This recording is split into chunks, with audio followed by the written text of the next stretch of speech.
Hello साथियों, एजे ज्ञान दर्पण में आप सभी का स्वागत है। आज उस दुर्ग की बात करेंगे जो राजस्थान का गौरव कहलाता है। जी हाँ, आज बात करेंगे चित्तौड़गढ़ दुर्ग की, जिसके लिए कहावत प्रचलित है कि गढ़ तो गढ़ चित्तौड़गढ़ बाकी सब गढ़ैया।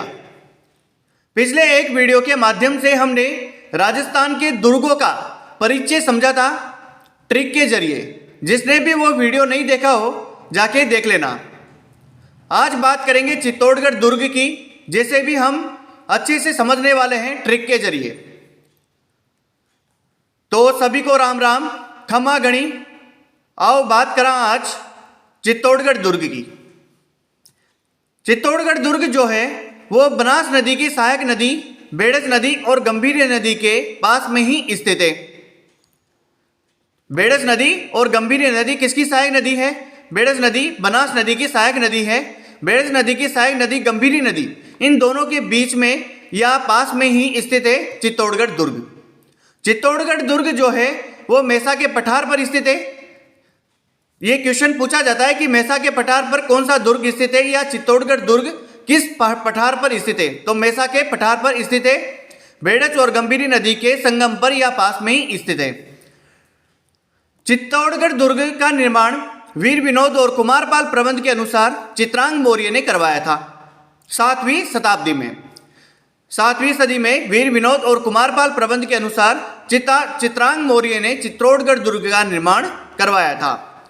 मौर्य राजा चित्रांग या चित्रांगद मौर्य ने यह किला बनाकर इसका नाम क्या रखा?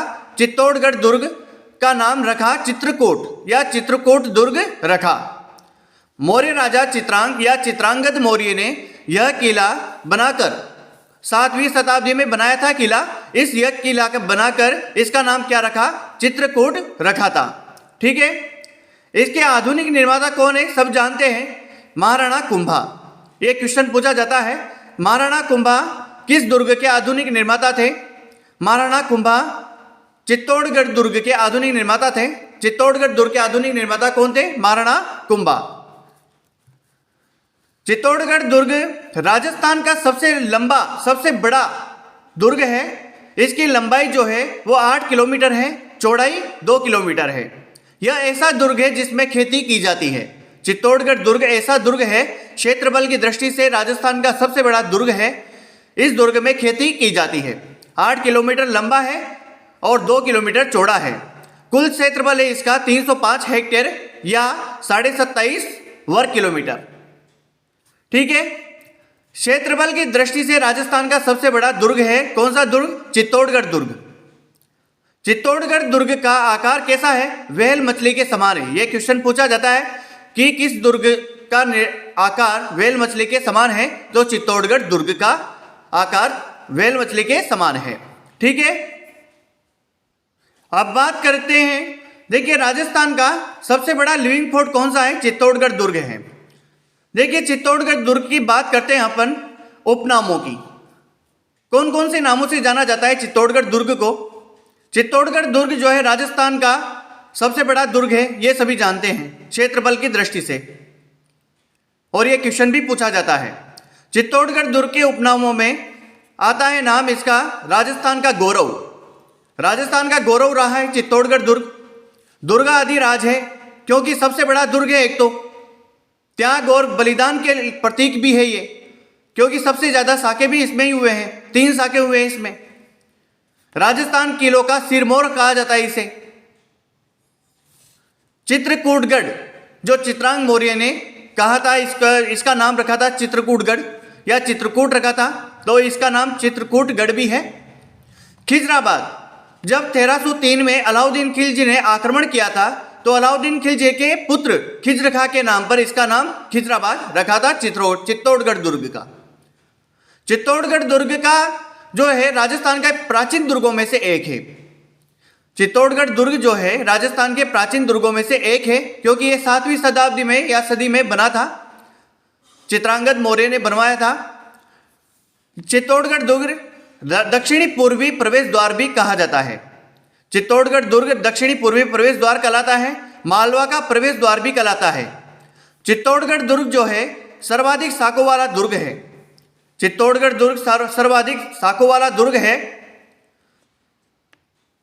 जो चित्तौड़गढ़ दुर्ग में साके हुए वो 3 साके हुए हैं, 1303 में, 1534-35 में और 1567-68 में।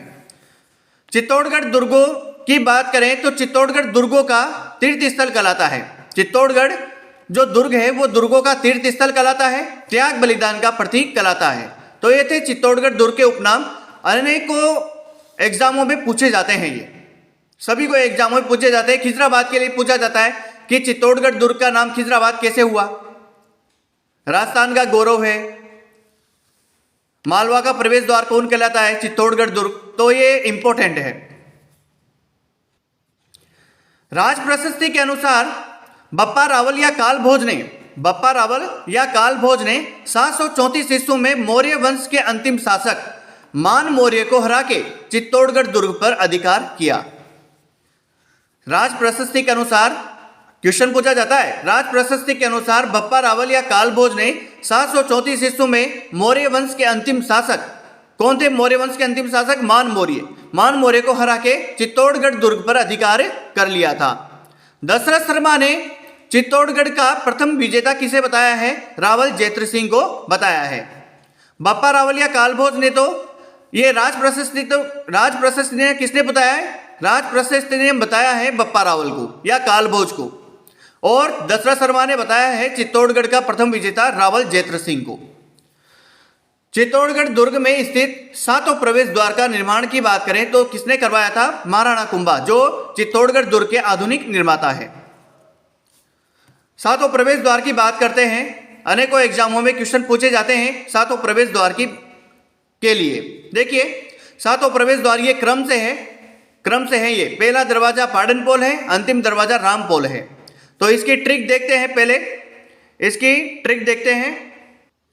ट्रिक है कि पापी बीबी ने गणेश के हाथ जोड़ लय से राम बोला। ये ट्रिक है इसकी। पापी बीबी ने गणेश के हाथ जोड़ लय से राम बोला। इसमें सभी जो दुर्ग के प्रवेश द्वार है इस क्रम से आ जाएंगे। इसमें देखिए पा से बनेगा पाडनपोल पहला दरवाजा है। बी से बनेगा भैरवपोल दूसरा दरवाजा है। फिर बी से बनेगा बालाजी अर्थात हनुमान पोल, ये तीसरा दरवाजा है हनुमान पोल बालाजी। गणेश तीसरा दरवाजा हनुमान पोल है। चौथा दरवाजा है गणेश पोल और जोड़ से बनेगा जोड़ला पोल पांचवा दरवाजा है। ल से बनेगा लक्ष्मण पोल छठा दरवाजा है। और रामपोल आखिरी दरवाजा है, 7वां दरवाजा रामपोल है। ठीक है, तो ये ट्रिक है इसकी। देखिए पाडनपोल और भैरवपोल के मध्य ठाकुर बाघ सिंह का स्मारक बना हुआ है। पाडनपोल और भैरवपोल के मध्य कौन सा स्मारक है? ठाकुर बाघ सिंह का स्मारक है, जो दूसरे शाखे में चित्तौड़गढ़ के दूसरे शाखे में वीर गति को प्राप्त हुए थे। ठाकुर बाघ सिंह का स्मारक है पाडनपोल और भैरवपोल के मध्य। भैरवपोल और हनुमान पोल के मध्य 2 छतरियां बनी हुई है, जयमल राठौड़ और कल्लाजी राठौड़ की। जयमल राठौड़ और कल्लाजी राठौड़ की छतरी बनी हुई है किसके मध्य? भैरवपोल और हनुमान पोल के मध्य। देखिए चित्तौड़गढ़ का जो तीसरा शाखा हुआ था उसमें जयमल राठौड़, कल्लाजी राठौड़ और पत्ता सिसोदिया वीर गति को प्राप्त हुए थे। तो जयमल राठौड़ और कल्लाजी राठौड़ की छतरी कहाँ पे है? दूसरे और तीसरे दरवाजे के मध्य है, अर्थात भैरवपोल और हनुमान पोल के मध्य है इसकी छतरी, जयमल राठौड़ और कल्लाजी राठौड़ की। फिर चौथा दरवाजा आता है गणेश पोल के बाद में आता है जोड़ला पोल के बाद में आता है लक्ष्मण पोल और आखिरी दरवाजा आता है रामपोल के सामने पत्ता सिसोदिया की स्मारक बना हुआ है। जो रामपोल है वो चित्तौड़गढ़ दुर्ग का मुख्य प्रवेश द्वार है। ठीक है, तो रामपोल आखिरी दरवाजा है अर्थात मुख्य प्रवेश द्वार है चित्तौड़गढ़ दुर्ग का, और ये रामपोल के जस्ट सामने ही पत्ता सिसोदिया का स्मारक बना हुआ है। ठीक है, इस 7 दरवाजों का निर्माण किसने करवाया? महाराणा कुंभा ने। इसलिए इसको क्या कहा जाता है? महाराणा कुंभा आधुनिक निर्माता है चित्तौड़गढ़ दुर्ग के। बहुत से निर्माण करवाए हैं इन्होंने। अब बात करते हैं जल स्रोत की। जल स्रोत की बात करते हैं तो जल स्रोत बहुत से हैं चित्तौड़गढ़ दुर्ग में। देखिए पहला है इसमें रत्नेश्वर तालाब कहाँ पे? चित्तौड़गढ़ दुर्ग में है। भीमलत कुंड है, गोमुख कुंड है और पद्मिनी का तालाब है। पद्मिनी का तालाब है, रत्नेश्वर तालाब है, भीमलत कुंड है, गोमुख कुंड है। ठीक है, ये जल स्रोत है, हालांकि और भी है लेकिन प्रमुख यही है। पूछा जाता है क्वेश्चन, प्रमुख महल की बात करें तो कौन कौन से महल है? देखिए, कुंभा के महल, तो ऑब्वियसली राणा कुंभा जो है वो आधुनिक निर्माता है, तो कुंभा के महल होंगे ही। रानी पद्मिनी के महल, रानी पद्मिनी कौन थी? रानी पद्मिनी सन 1303 में जो साका हुआ था, तो राव रतन सिंह की पत्नी थी रानी पद्मिनी, तो रानी पद्मिनी का महल होगा ही, और रतन सिंह के जो पैलेस है वो भी होगा, क्योंकि पद्मिनी और रतन सिंह दोनों क्या है, पति पत्नी है। तो रतन सिंह जो है, रतन सिंह पैलेस भी है और रानी पद्मिनी के महल भी है। भामाशा की हवेली है यहाँ पे, फतेह प्रकाश महल भी है यहाँ पे चित्तौड़गढ़ दुर्ग में। गोरा बादल के महल है यहाँ पे, कहाँ पे है गोरा बादल के महल? यहाँ पे है चित्तौड़गढ़ दुर्ग में, जो 1303 का साका हुआ था उसमें वीर गति को प्राप्त हुआ था गोरा बादल, जो चाचा भतीजा थे वो गोरा बादल। हिंगलो अहाड़ा के महल भी है यहाँ पे। जयमल की हवेली है, जयमल की हवेली कहाँ पे है? चित्तौड़गढ़ दुर्ग में है। आला काबरा की हवेली है यहाँ पे चित्तौड़गढ़ दुर्ग में, और राव रणमल की हवेली भी है। अब देखिए, बात करते हैं चित्तौड़गढ़ दुर्ग में स्थित प्रमुख मंदिरों की। प्रमुख मंदिर कौन कौन से मंदिर है? देखिए, मंदिरों में आता है कालिका माता का मंदिर। कालिका माता का मंदिर पहले सूर्य मंदिर था, अभी कालिका माता का मंदिर है। दूसरा आता है तुलजा भवानी का मंदिर। कालिका माता के मंदिर से संबंधित क्वेश्चन पूछा जाता है कि चित्तौड़गढ़ दुर्ग में सूर्य मंदिर कौन सा है? तो कालिका माता का मंदिर। तुलजा भवानी का मंदिर है जो बनवीर ने बनवाया था, दासी पुत्र बनवीर ने कौन सा मंदिर बनवाया? तुलजा भवानी का मंदिर। देखिए, सभी एग्जाम में आने वाले सभी क्वेश्चनों को मैंने इसमें शामिल किया है, क्वेश्चनों से संबंधित ही रिलेटेड है, तो आप सभी ध्यान से देखना पढ़ना इसके। तो बनवीर ने बनवाया था तुलजा भवानी का मंदिर। समिदेश्वर व मोकल मंदिर से भी क्वेश्चन पूछा जाता है। समिदेश्वर या मोकल मंदिर परमार राजा भोज ने बनवाया था। परमार राजा भोज ने समिदेश्वर मंदिर या मोकल मंदिर बनवाया था। पुनर्निर्माण महाराणा मोकल ने करवाया था, इसलिए इसे क्या कहा जाता है? मोकल मंदिर भी कहा जाता है। ठीक है, समिदेश्वर मंदिर को। मंदिर में 1150 ईस्वी का कुमारपाल का शिलालेख लगा हुआ है। समिदेश्वर मंदिर या मोकल मंदिर में कुमारपाल का शिलालेख भी लगा हुआ है, जो 1150 ईस्वी का है। कुंभश्याम मंदिर, कुंभश्याम मंदिर जो है 1449 ईस्वी में कुंभा ने जीर्णोद्धार करवाया था इसका, कुंभश्याम मंदिर का। मीराबाई मंदिर, मीराबाई मंदिर जो है महाराणा सांगा ने अपनी पुत्रवधू मीरा की भक्ति हेतु बनवाया था। मीराबाई का मंदिर महाराणा सांगा ने अपनी पुत्रवधू मीरा की भक्ति हेतु बनवाया था। मंदिर के सामने संत रैदास जो मीरा के गुरु थे, मीराबाई के, वो उनकी 4 खंभों की छतरी बनी हुई है। संत रैदास की 4 खंभों की छतरी कहाँ पे है? चित्तौड़गढ़ दुर्ग में है, मीराबाई मंदिर के सामने है। ये क्वेश्चन पूछा जाता है। श्रृंगार चौरी जो है एक शांतिनाथ जैन मंदिर है। शांतिनाथ जैन मंदिर है श्रृंगार चौरी। इसका निर्माण कुंभा के कोषाध्यक्ष बेलका ने करवाया था। क्वेश्चन आता है ये भी कि बेलका ने करवाया था श्रृंगार चौरी का निर्माण। इसी में जो है कुंभा की पुत्री थी रमाबाई का विवाह हुआ था श्रृंगार चौरी में। देखिए,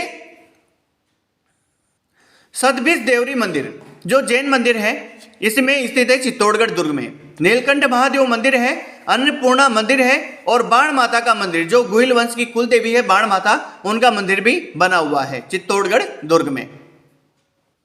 अब बात करते हैं चित्तौड़गढ़ दुर्ग में स्थित विजय स्तंभ की। विजय स्तंभ, विष्णु स्तंभ, इसके चित्तौड़गढ़ दुर्ग में स्थित विजय स्तंभ की बात करते हैं तो विजय स्तंभ के उपनाम कौन कौन से हैं? देखिए, इसे विजय स्तंभ कहा जाता है, विष्णु स्तंभ कहा जाता है, विष्णु ध्वज कहा जाता है, मूर्तियों का अजायब घर कहा जाता है, क्योंकि इसके बहुत सी मूर्तियां, अनेकों मूर्तियां लगी हुई है इसके चारों तरफ। विष्णु स्तंभ, मूर्तियों का अजायब घर कहा जाता है इसे। कीर्ति स्तंभ कहा जाता है इसे। गरुड़ स्तंभ कहा जाता है इसे। कीर्ति स्तंभ क्योंकि कीर्ति प्रशस्ति लगी हुई है यहाँ पे, ठीक है, तो गरुड़ स्तंभ कहा जाता है इसे। लोक जीवन का रंगमंच कहा जाता है इसे। मूर्ति कला का विश्व कोश कहलाता ही है, क्योंकि मूर्तियां लगी हुई है चारों तरफ, इसलिए मूर्ति कला का विश्व कोश कहलाता ही है। हिंदू देवी देवताओं का म्यूजियम कहा जाता है इसे। और रोम के टार्जन की संज्ञा किसने दी है? फर्ग्यूसन ने दी है। विजय स्तंभ कहा जाता है, विष्णु स्तंभ कहा जाता है, विष्णु ध्वज कहा जाता है, मूर्तियों का अजायब घर कहा जाता है, कीर्ति स्तंभ कहा जाता है, गरुड़ स्तंभ कहा जाता है, लोक जीवन का रंगमंच कहा जाता है और मूर्ति कला का विश्वकोश कहा जाता है इसे। हिंदू देवी देवताओं का म्यूजियम कहलाता है ये। और रोम के टार्जन की संज्ञा दी है किसने? फर्ग्यूसन ने। फर्ग्यूसन ने विजय स्तंभ को क्या कहा? रोम के टार्जन के समान बताया है। तो विजय स्तंभ का निर्माण किसने करवाया था? विजय स्तंभ का निर्माण महाराणा कुंभा ने सारंगपुर विजय के उपलक्ष्य में करवाया था। महाराणा कुंभा ने सारंगपुर विजय के उपलक्ष्य में करवाया था 1440 से 1448 ईस्वी में इसका निर्माण। विजय स्तंभ की ऊंचाई कितनी है? 122 फीट है। और मंजिल कितनी है इसकी? 9 मंजिला है। ये जो विजय स्तंभ है वो कितना मंजिला है? 9 मंजिला है। 157 सीढ़ियां हैं इसमें जो 9 मंजिल तक जाने के लिए 157 सीढ़ियां बनी हुई है।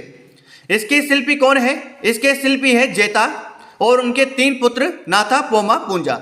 जेता, नाथा, पोमा, पूंजा, ये 4 जो है इसके शिल्पी है विजय स्तंभ के। विजय स्तंभ की तीसरी मंजिल पर क्या लिखा हुआ है? अरबी भाषा में 9 बार अल्लाह शब्द लिखा हुआ है। अल्लाह अल्लाह शब्द लिखा हुआ है 9 बार तीसरी मंजिल पर। राजस्थान की प्रथम इमारतें ये जिस पर 1 रुपए का डाक टिकट जारी किया गया था। राजस्थान पुलिस के माध्यमिक शिक्षा बोर्ड अजमेर के प्रतीक चिन्ह के रूप में जाना जाता है। प्रतीक चिन्ह की कौन? विजय स्तंभ। विजय स्तंभ जो है राजस्थान पुलिस का प्रतीक है, माध्यमिक शिक्षा बोर्ड अजमेर का भी प्रतीक है। कीर्ति स्तंभ प्रशस्ति जो 1460 ईस्वी की है, 1460 ईस्वी की है, इसके रचयिता है कवियत्री और महेश भट्ट है। किसके रचयिता है? कीर्ति स्तंभ प्रशस्ति के 1460 ईस्वी में। चित्तौड़गढ़ दुर्ग में 3 साके हुए हैं। कौन कौन से देखें? 1303 में हुआ, 1534-35 में हुआ, 1567-68 में हुआ। 3 साके हुए हैं। सर्वाधिक साकों वाला दुर्ग है चित्तौड़गढ़ दुर्ग। इसलिए इसे राजस्थान का गौरव कहा जाता है, क्योंकि त्याग और बलिदान अपने स्वाभिमान को बचाने के लिए, अपने स्वाभिमान की वजह से ही अनेकों वीर, अनेकों महिलाओं ने जौहर किया, अनेकों रानियों ने जौहर किया। इसलिए इसे त्याग और बलिदान का प्रतीक भी कहा जाता है। किसे? चित्तौड़गढ़ दुर्ग को। 1303 में जो वहां का शासक था चित्तौड़गढ़ दुर्ग का, वो था राव रतन सिंह जो शासक था, और इनकी पत्नी थी रानी पद्मिनी। तब उस टाइम पे अलाउद्दीन खिलजी ने आक्रमण किया था। किसने? अलाउद्दीन खिलजी ने आक्रमण किया था। अलाउद्दीन खिलजी ने तब जौहर किया था रानी पद्मिनी व अन्य रानियों ने किया था। तो रानी पद्मिनी के नेतृत्व में अनेक रानियों ने जौहर किया था, ठीक है। और आक्रमण अलाउद्दीन खिलजी ने, राव रतन सिंह ने जो है केसरिया किया था। रतन सिंह के सेनापति थे कौन? गोरा और बादल। इसमें वीर गति को प्राप्त हो गए थे। गोरा बादल 1303 का जो साका हुआ था उसमें गोरा बादल जो रतन सिंह के सेनापति थे वो वीर गति को प्राप्त हो गए थे। अलाउद्दीन ने अपने पुत्र खिजर खां के नाम पर इसका नाम क्या रखा? खिजराबाद रखा। तो चित्तौड़गढ़ दुर्ग का एक नाम क्या है? उपनाम खिजराबाद। तो अलाउद्दीन खिलजी ने अपने पुत्र खिजर खां के नाम पर खिजराबाद रखा था इसका नाम। दूसरा है 1534-35 का जो साका है, वो उस टाइम पे जो शासक थे वो महाराणा विक्रमादित्य थे। लेकिन विक्रमादित्य अल्प आयु होने के कारण विक्रमादित्य को कहाँ भेज दिया गया? इनके ननिहाल भेज दिया गया, बूंदी भेज दिया गया विक्रमादित्य को। तब आक्रमण हुआ किसका? बहादुर शाह का। बहादुर शाह का आक्रमण हुआ, लेकिन कर्मावती जो रानी कर्मावती थी उसने राखी भेजी किसको? हुमायूं को। कर्मावती ने हुमायूं को राखी भेजी, लेकिन हुमायूं जो है सहायता नहीं कर सका और आक्रमण हो गया किसका? बहादुर शाह का। तब जौहर किसने किया? कर्मावती के नेतृत्व में अनेक रानियों ने जौहर किया उस टाइम पे। और केसरिया किसने किया? ठाकुर बाघ सिंह ने क्या किया? केसरिया किया था, ठीक है। तो ये था दूसरा साका। तीसरा हुआ साका 1567-68 में। 1567-68 में जो शासक थे वहां के चित्तौड़गढ़ दुर्ग के वो थे उदय सिंह, महाराणा उदय सिंह। लेकिन उस टाइम पे महाराणा उदय सिंह जो है दुर्ग का भार किसी और को, जयमल राठौड़ पत्ता सिसोदिया को सौंप के, और उदय सिंह कहाँ पे चले गए? पहाड़ों में चले गए। तो युद्ध हो गया उस टाइम पे अकबर सेनाओं और जयमल राठौड़ पत्ता सिसोदिया के मध्य हो गया। अकबर सेना ने आक्रमण किया, अकबर ने आक्रमण किया, और केसरिया किसने किया? जयमल राठौड़ पत्ता सिसोदिया ने केसरिया किया, ठीक है। और जौहर किसने किया? रानी फूल कंवर, जो पत्ता सिसोदिया की पत्नी थी, रानी फूल कंवर के निर्देशन में या नेतृत्व में जौहर हुआ, ठीक है। और कल्लाजी राठौड़, जो 4 हाथों वाले लोक देवता कहलाते हैं, वीर गति को प्राप्त हो गए इसमें। कल्लाजी राठौड़ वीर गति को प्राप्त हो गए इसमें, ये तीसरे साखे में। आक्रमण किसने किया? आक्रमण किया अकबर ने। जयमल राठौड़ पत्ता सिसोदिया और कल्लाजी राठौड़ क्या हुए? वीर गति को प्राप्त हो गए। और जौहर किसने किया? रानी फूल कंवर के नेतृत्व में अनेक रानियों ने जौहर किया। अब इसमें एक और आता है जैन कीर्ति स्तंभ। जैन कीर्ति स्तंभ आता है। देखिए, जैन कीर्ति स्तंभ जो है आदिनाथ को समर्पित है, और इसका निर्माण जो है जैन व्यापारी जीजाक ने करवाया था। जैन कीर्ति स्तंभ आदिनाथ को समर्पित है, और इसका निर्माण किसने करवाया था? जैन व्यापारी जीजाक ने करवाया था 1301 ईस्वी में। इसकी ऊंचाई कितनी है? 75 फीट है। जैन कीर्ति स्तंभ की ऊंचाई कितनी है? 75 फीट है, और इसकी मंजिल है 7 मंजिला है जैन कीर्ति स्तंभ। तो यह था चित्तौड़गढ़ दुर्ग। गढ़ तो गढ़, चित्तौड़गढ़ बाकी सब गढ़ैया। उक्ति के लिए प्रसिद्ध, त्याग बलिदान का प्रतीक आदि सभी देख चुके। तो मिलते हैं नेक्स्ट वीडियो में। धन्यवाद।